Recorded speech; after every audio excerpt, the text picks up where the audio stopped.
कृष्ण। गुरु द्रोणाचार्य जन्म अद्भुत पूर्वक होता।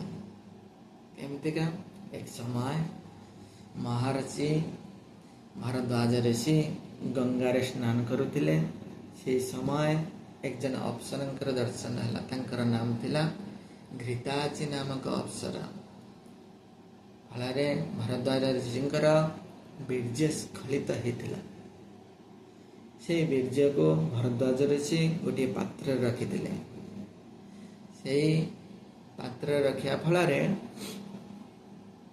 से पात्र ही प्रकट होते द्रोण।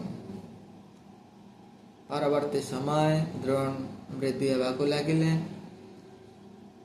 परशुराम ठार अस्त्र शस्त्र शिक्षा प्राप्त है। परवर्ती समय कृपाचार्य भौणी कृपाचार्य भौणी कृपी तांको विवाह करथिले।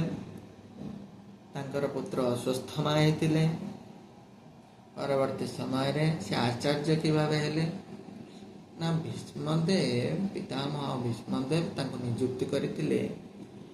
कौरव एवं पांडव तांकर गोटे यूनिवर्सिटी थिला। ए यूनिवर्सिटी रे